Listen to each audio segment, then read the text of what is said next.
Subcommittee on Oversight and Investigations will now come to order. The chair recognizes himself for a 5-minute opening statement. Thank you to our witnesses who are before us today to testify on National Public Radio, NPR. I do have to note for the record that we invited NPR CEO Catherine Marr, who declined to appear today, to discuss NPR's alleged past efforts to pressure conservative and moderate voices into silence. Hopefully we can work out a time for her to appear to testify before this committee in the near future. The only reason not to appear in front of this committee at some point in the near future is if the allegations are both true and NPR doesn't care. Last month, longtime NPR business editor Yuri Berliner wrote an article published by conservative news website The Free Press accusing his then employer of having a, quote, absence of viewpoint diversity, end quote. Berliner criticized NPR for not reflecting the viewpoints of all Americans. Instead, Berliner wrote, NPR is, quote, the distilled worldview of a very small segment of the U.S. population, end quote, meaning the people clustered around the coastal cities and college towns. It was alleged that in recent years, NPR's extremely progressive viewpoints are evident in its coverage of major news stories. For example, just a couple of days ago, in an article on a recent bill regarding TikTok and foreign-owned social media, the author claimed that Congress had no, quote, direct evidence, end quote, that TikTok was a threat. That's simply not true. If NPR had listened openly and fairly to comments TikTok's own CEO made before this committee last year, they would know there was no real firewall between the Chinese Communist Party and the American company. They also failed to mention, which would have made it fair, they failed to mention the 3-hour security briefing that this committee had before the committee took up the bill. That type of biased viewpoint affects the way I and many others look at NPR's coverage of ongoing anti-Semitic riots at universities across the country. NPR's coverage of these chaotic protests has been borderline encouraging, nostalgic even, evoking the good old days of protesting the Vietnam War.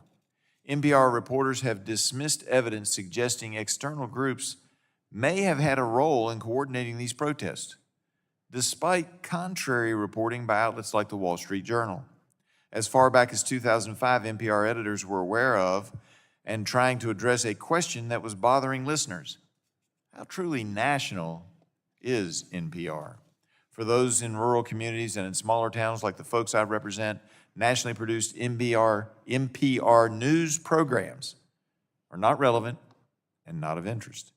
Nationally produced NPR news programs often simply do not broadcast content that reflects, it doesn't have to be complete, but reflects some of their values and their culture. As a result of adopting a mostly progressive framing in so much of its reporting, NPR is losing audience share.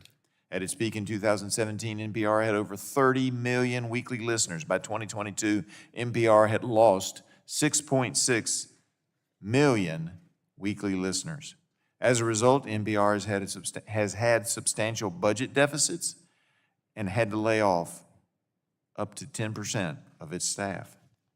What was intended to be a media organization that brought together millions of Americans across geographic, socioeconomic, and ideological boundaries to discuss the issues, to discuss life, the arts, and culture, has now turned into what appears to be a progressive propaganda purveyor, using our taxpayer dollars, no less. Now, to be clear, the local public radio station affiliates are not what I'm talking about. I would make the distinction that they have often been more responsive programming and local public interest in civic stories. I've generally thought the local radio stations in my part of Virginia mostly provide a public service and in many cases are useful in helping to preserve local heritage. NPR claims federal spending accounts for less than 1% of its annual operating budget. Although NPR receives only 1% in direct federal grants, local radio stations may use any portion of their federal grant from the Corporation for Public Broadcasting to pay for NPR's membership dues and programming fees.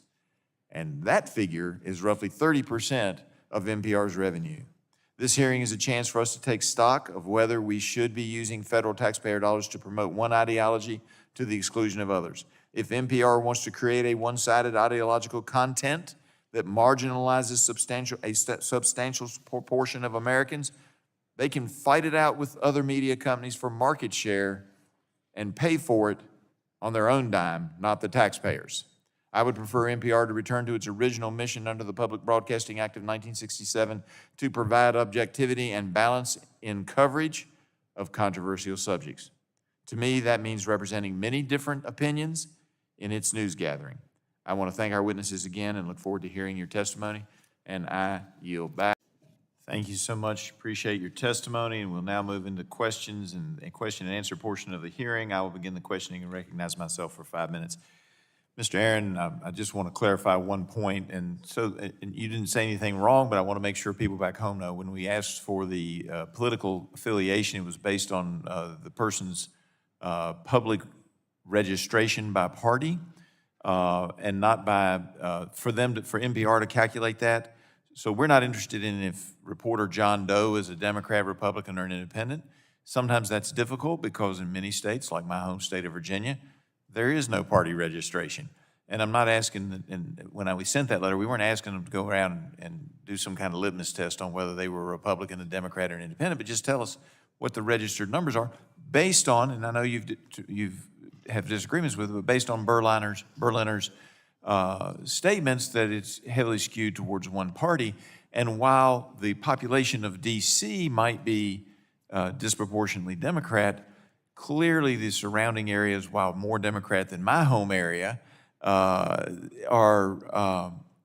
should be taken into account. And the national NPR, wouldn't you agree, should be more reflective of all viewpoints and not just one. I'm not trying to stifle if somebody wants to be a progressive, but I do think if the taxpayers are paying for it, that we ought to be reflective of all voices. Wouldn't you agree with that? Well, thank you for the question, Congressman. I do appreciate the clarity on your intent. Yeah. However, I worry about the impact of NPR leadership needing to go in and look at what are the political affiliations and registrations of all of their employees. That's not something that they would traditionally do in hiring. In fact, I believe in the District of Columbia, discrimination, of course, based on political affiliation is a protected class. So I don't think that NPR should be in the business of doing that. I don't think Congress should be in the business of doing that. And be happy to talk with them about it. The concern was that it does appear that they lean way to the left, and that if all accents and all voices are to be heard, I don't hear a whole lot on the national news of folks with accents like mine or people in my district. Mr. Husick, I appreciate your comments very much. I thought that you had some good points, and one of them was that we should do a regular oversight of what NPR is doing. And I learned this morning, I've only chaired for the last 2 years, but I've been on this committee for about 14.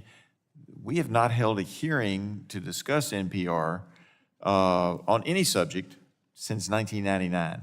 So you would encourage us to have more regular things so the pressure doesn't build up to the point that we're at right now. Would you agree with that, or is that what you're trying to say? That's definitely what I'm trying to say, and I'm focusing on specific metrics that would encourage NPR to serve a broader audience. I'm not proposing defunding NPR. I find a lot of common ground with Mr. Aaron on this, right? What I'm saying, if NPR reports to you, and I'd put public broadcasting service in that same category, the PBS NewsHour. And make sure you lean into the mic so it catches so the folks back home can hear you. I can hear you, but you lean in. Yeah. I would put NPR and the PBS NewsHour in the same category. Report on the demographics and geography of your audience to demonstrate and have an incentive to serve a broader audience. When Pew is the most neutral and respected, when it says 87% left liberal, that's disappointing. I don't think that reflects necessarily the views of Republican or Democrat reporters. They should be above the partisanship in their editorial duties. But if on the whole, the service is reaching only a select portion of the American public, that's a problem. And if they report to you regularly on progress they're making in expanding their geographic and demographic reach, I think that would be incentivizing for them to improve. And you think that would be a better test than the one we asked for about political affiliation then? Because we're just trying to get a fair impression of what's going on. The demographic listenership would help with that, is what you're saying. That's exactly what I'm All saying. right. And the other thing you said was that some of those fees that are going back to NPR are required for the local NPR stations? That's my understanding from my time at CPB, which is you pay dues to be part of the public 267-member NPR. There's 1,000 public radio stations, Right. and 267 are NPR members. And to be an NPR member, you are required to pay dues in addition to purchasing. And I'm running out of time, but I will say that historically, even when I was in the state legislature, I supported the local radio stations because they do some programming that you can't get elsewhere, like the history of bluegrass, which is important in my district. I yield back.